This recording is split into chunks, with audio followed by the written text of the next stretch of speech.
Paskutiniu mače sausio 9 dieną Šakių Zanavykas išvykoje rezultatu 83-74 palaužė Akmenės SCKK Akmenį klubą.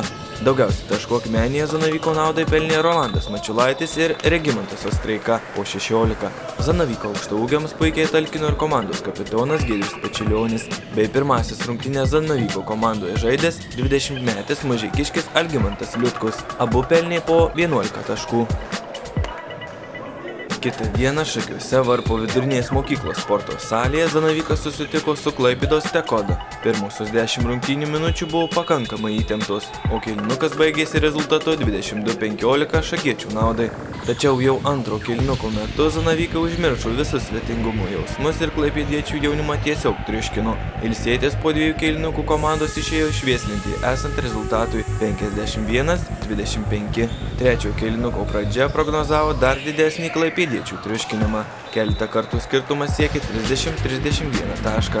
Tačiau likus žaisti maždaug 3 minutėms iki kėlinukų pabaigos klaipėdiečių jaunimas kilo į rimtą šturmą ir Zanavyko pranašumas ėmė tirpti. Trečiąjį kėlinuką 12-16, ketvirtąjį 16-21 laimėjo Tekoda. Tačiau pirmoje varžybų pusėje sukauptų taškų pakako, kad šakiečiai turnyrinę lentelę įsirašytų dar vieną pergalę.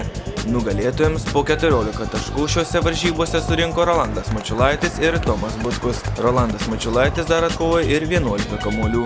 Evaldas Beržininkaitis pridėjo 13 taškų ir 5 kartus atkovojo kamuolį. Šios 2 pergalės pratęsė pergalingą šakiečių žygį šių metų regionų krepšinio lygos varžybose. Zanavykas kol kas vienintelė komanda lygoje šiame sezone nepralaimėjusi nei 1 rungtynių. Šakiečiai šiose varžybose išmėgino ir 2 naujus krepšininkus – 20-metį lengvo krašto puolėją mažeikiškį Algimantą Liutkų ir 3 pirmosius sezonus komandai atstovavusi, tačiau nuo šio sezono pradžios ketinusi daugiau nežaisti 34 metų Skirmantą Paukštį. Skirmantas sėkmingiau sužaidė tik pirmasis rungtynės Akmenėje. Aikštėje išbuvo 12 minučių, pelnė 2 taškus, 4 kartus atkovojo kamuolį ir atliko tiek pat rezultatyvių perdavimų.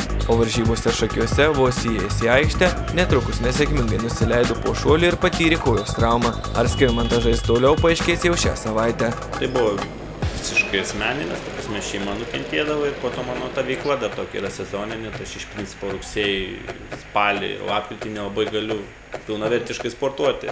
Man Zanavykas išliko, buvo, yra ir bus širdyje, kaip lygiai taip pat šakiai, ta prasme, ten 3 metai tikrai ir smagi kompanija, ir smagi komanda, ir santykiai buvo geri, ir tas aišku išlieka visados, tai be abejo sekiau.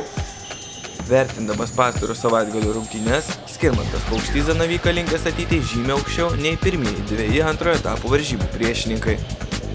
Kiek aš nematęs daug rungtynių, aš manau, kad Ukmergės komanda, Radviliškio komanda ir Zanavykas yra 3 komandos, kur yra šitoje regionų lygoje yra stipriausios. Stebėdamas komandų žaidimą iš šalies, Skirmantas Paukštys mano, šių metų komanda yra pati stipriausia per visus 4 Zanavyko gyvavimo metus, ypač stipri klubo priekinė linija. Pačiu laiku į komandą pakviestas jaunas lengvo krašto puolėjas Algimantas Liutkus.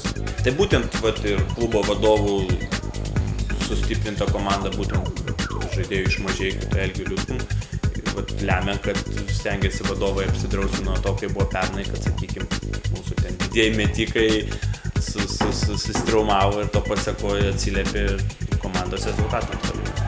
Kitą savaitgalį, sausio 16 dieną Šakių Zanavykas namuose susitiks su Šiaulių rajono Grafų Baldai Kristalas komanda. Rungtynių pradžia 18 val. Šeštadienį, sausio 17 dieną Plungėje, Šakių Zanavykas susigrums su vietos SM Minesa klubu. Rungtynės prasideda 14 val.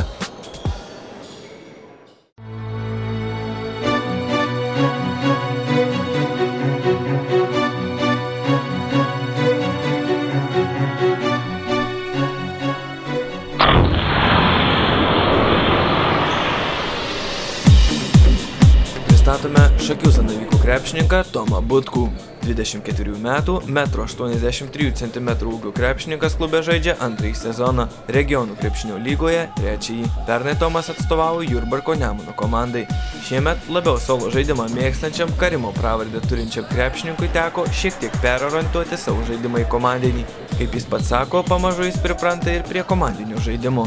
Šiemet aikštelėje Zanavyko gynėjas vilkintis 4 numeriu pažymėtus marškinėlius išbūna vidutiniškai 21 minutę, pelno po 10,5 taško, dvitaškius Tomas meta 72,5% taiklumu, tritaškius 33, o baudas beveik 61% taiklumu. Pastarų savaitgalių dviejose varžybose Butkus aikštėje išbuvo iš viso 39 minutes, pelnė 20 taškų, atliko po vieną rezultatyvų perdavimą, 6 kartus atkovojo kamuolį. Šakietis Tomas Butkus sportuoti pradėjo dar besimokydama Šakių Varpo vidurinėje mokykloje. Su šios mokyklos komanda yra tapęs Lietuvos moksleivių krepšinio lygos vicečempionu. Kasmet atstovauja vienai ar kitai rajono krepšinio komandai. Įspūdingų pergalių 24 krepšininkas dar nėra pasiekęs, jos dar priešakyje. Nors šiemet regionų krepšinio lygos varžybose taiklus būna tik kas trečias Butkos mestas tritaškis metimas, jis laikomas būtent tritaškių meistru.